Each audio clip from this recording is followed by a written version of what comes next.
Welcome back. નલિયાના સામૂહિક દુષ્કર્મના એક પછી એક નરાધમો પકડાઈ રહ્યા છે। તો આ સામૂહિક દુષ્કર્મની કહાણી એક પીડિતાથી ખતમ નથી થઈ જતી। આ મામલાની તપાસ કરવામાં આવે તો મેગા સેક્સ રેકેટ સામે આવે તેવી શક્યતા છે। નલિયાના નરાધમોની હેવાનિયત, મોટું સેક્સ રેકેટ સામે આવે તેવી શક્યતા।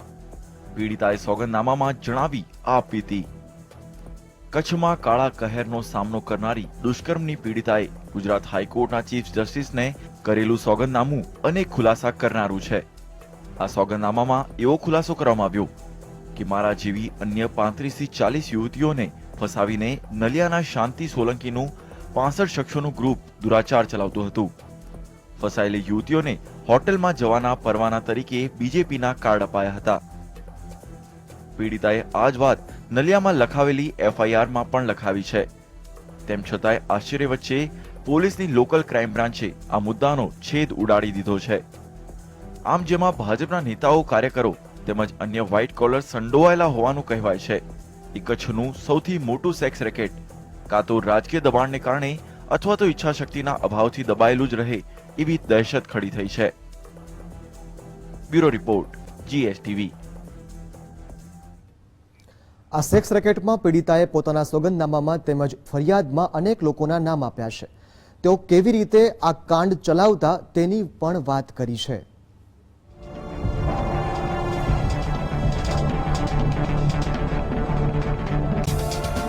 પીડિતાએ એફિડેવિટ અને એફઆઈઆર આપી છે।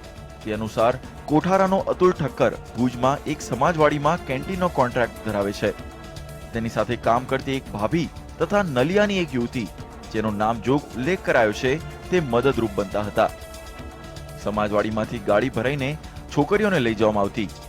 કોલેજમાં ભણતી છોકરીઓને ફસાવી તેમની ક્લિપો ઉતારી તેમને પૈસાદાર અને રાજકીય માણસો પાસે મોકલતા હતા। આરોપી અતુલ અન્ય આરોપીઓ નખત્રાણાનો અશ્વિન ઠક્કર, ભાજપ શહેરના મહામંત્રી એવા ગાંધીધામના ગોવિંદ પારુમલાણી, આદિપુરના ભાજપના કાઉન્સિલર વસંત તથા લંગડો, ભાજપ કાઉન્સિલર અજીત રામવાણી પાસે મોકલતો હતો। જ્યારે આ સેક્સ કાંડનો સૂત્રધાર શાંતિલાલ સોલંકી હોવાનો આક્ષેપ કરાયો છે। પીડિતાના દાવા પ્રમાણે બીજી 35 થી 40 છોકરીઓને ફસાવનારા 65 શખ્સોના ગ્રુપનો શાંતિ સોલંકી મુખ્ય સૂત્રધાર હતો।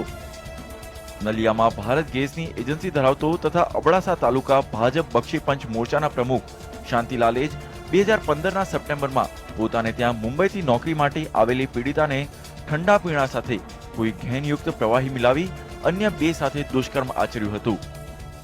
Bureau report, GSTV।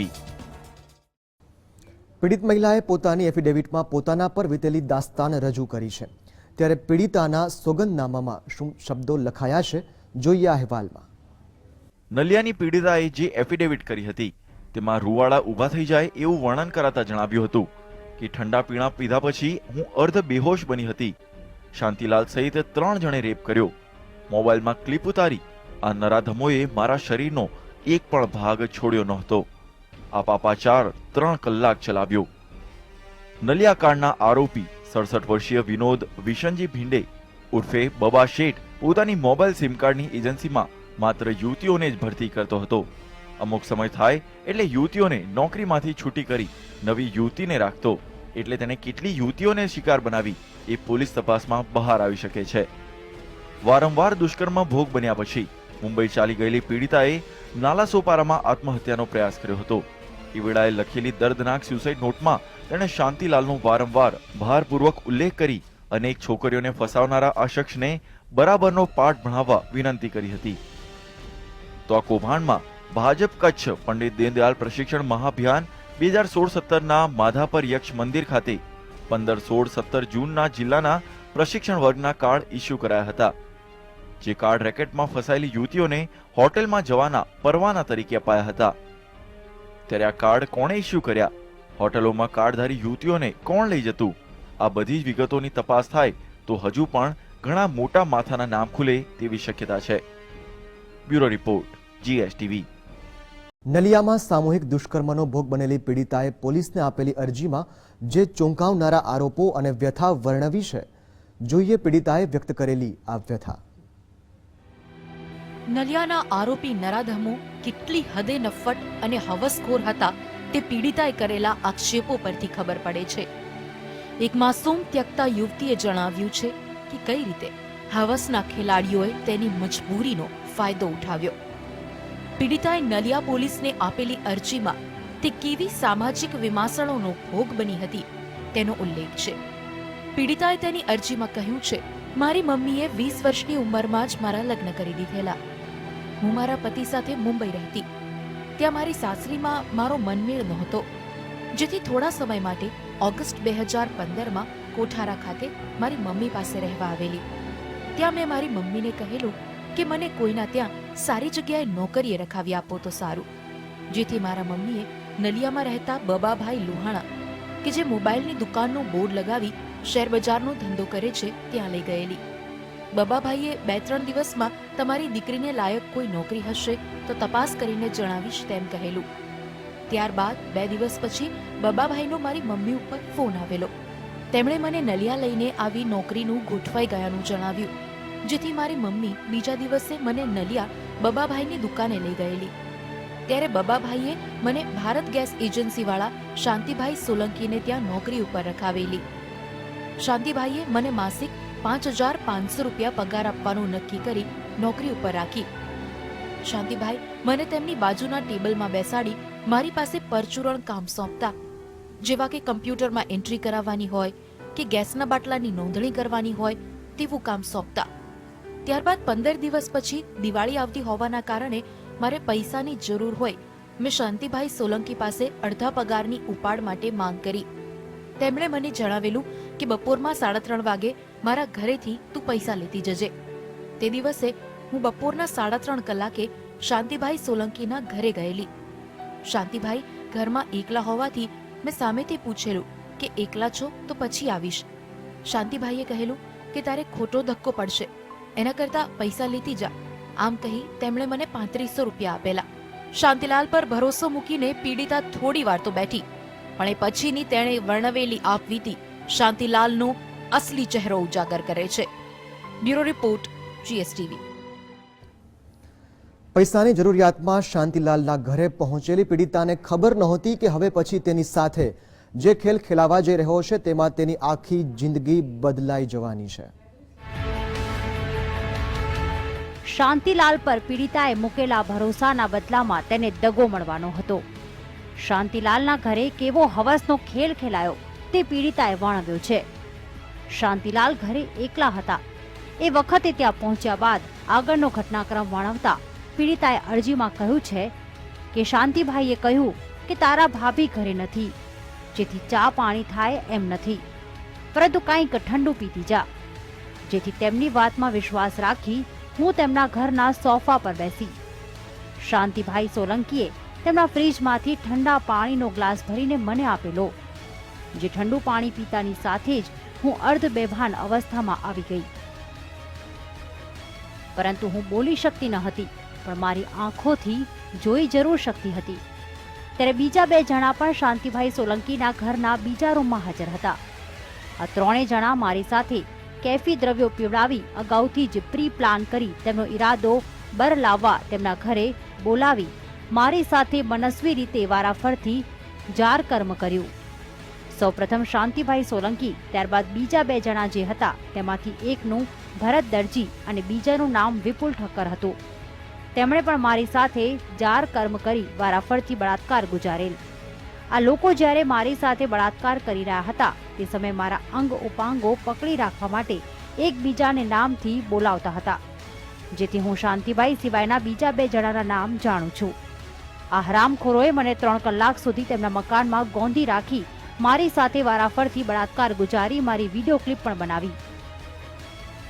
જ્યારે હું સંપૂર્ણપણે ભાનમાં આવી ત્યારે મને શાંતિભાઈ સોલંકીએ તથા અન્ય 2 તેમના મળતિયાઓએ મારી સાથે કરેલ કૃત્ય અંગે જે ક્લિપ ઉતારતા હતા તેવું હું જોઈ શકતી હતી. તે સમયે શાંતિ સોલંકીએ મને કહ્યું કે આ તો અમારો રોજનો ધંધો છે અને હવે તારો પણ અમારી ગેંગ સાથે કાયમી નાતો થઈ ગયો છે. તારે હવે બીજે ક્યાંય નોકરી ધંધાની જરૂર રહેશે નહીં. જ્યારે પૈસાની જરૂર હોય ત્યારે આવજે, અમે બોલાવીએ ત્યારે પણ આવી જજે.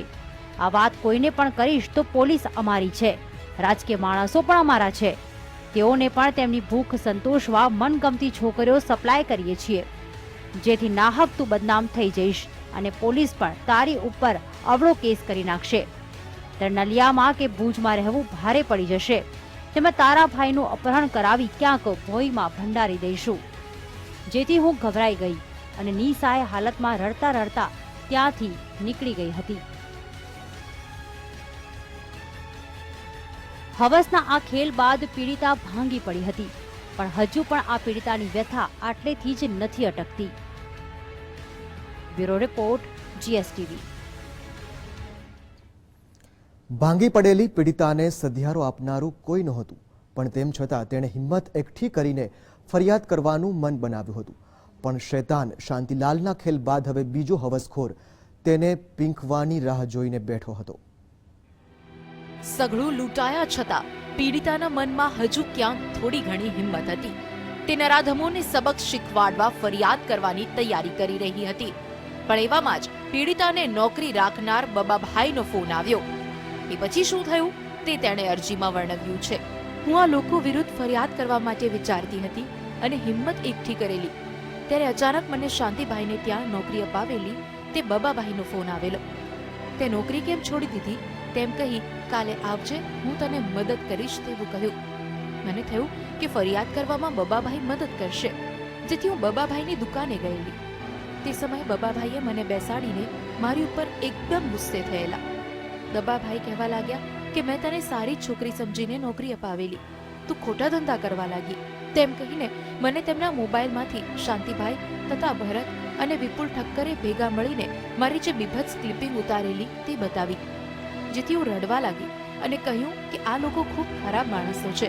મને પગારના ઉપાડ પેટે પૈસા લેવાના બહાને તેમના ઘરે બોલાવી મારી ઉપર પાશવી રીતે બળાત્કાર ગુજાર્યો. આ સમયે બબાભાઈએ પણ તેમના બે હાથે પકડી મારી સાથે અડપલા કરવા લાગ્યા. તેણે પણ મારી સાથે જબરદસ્તીથી તેમની દુકાનમાં બળાત્કાર ગુજાર્યો.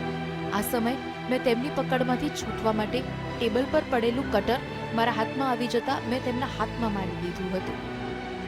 શાંતિલાલ અને તેના બે મળતિયા બાદ બબાભાઈએ પણ પીખી હોવાનો ચકચારી આરોપ પીડિતાએ તેની અરજીમાં મૂક્યો છે. સામૂહિક દુષ્કર્મ અને તે બાદ પણ થયેલા બળાત્કાર છતાં હવસખોરો કેટલા બિંદાસ હતા તેનો તાગ પણ પીડિતાની અરજી પરથી મળે છે. પીડિતાએ તેની અરજીમાં વધુ લખ્યું છે. એ બધા હસવા લાગેલા અને મેં રડતા રડતા મને મારી રીતે જીવવા દેવા આજીજી કરી. તેમ છતાં આ ત્રણેય જણ માનેલા નહીં અને મને ધમકી આપી કે તારા પતિનો મોબાઈલ નંબર અમારી પાસે છે, તેને પણ ક્લિપ મોકલી દઈશું, તારા ભાઈને ખલાસ કરી નાખીશું. આવા પ્રકારની ધમકીઓ આપી મને એક વખતે ફોન કરી બોલાવી કારમાં બેસાડી દરિયાકાંઠે લઈ ગયેલા. તે સમયે આ કાર ચેતન ઠક્કર નામનો વ્યક્તિ ચલાવતો હતો, જેને હું જોઈથી ઓળખું છું, અને મને વિડીયો ક્લિપ બતાવી તે વિડીયો ક્લિપ સોશિયલ મીડિયામાં જાહેર કરવાની ધમકી આપી મારી સાથે ચાલુ કારમાં ચેતન ઠક્કર અને શાંતિ સોલંકીએ બળાત્કાર ગુજાર્યો હતો. ત્યારબાદ ત્રીજી વખતે નલિયામાં એક સફેદ બંગલામાં લઈ ગયેલા. શાંતિ સોલંકી, ભરત દરજી, વિપુલ ઠક્કર ફરીથી મારી સાથે બળાત્કાર ગુજારેલો.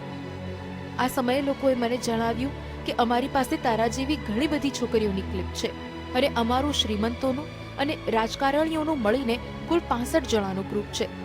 તારા જેવી 35 થી 40 છોકરીઓ અમારા ચુંગાલમાં છે. હવસખોરોના આવા દાવાઓ સાંભળીને પીડિતા રીતસરની હબકી ગઈ હતી. Bureau report, GSTV.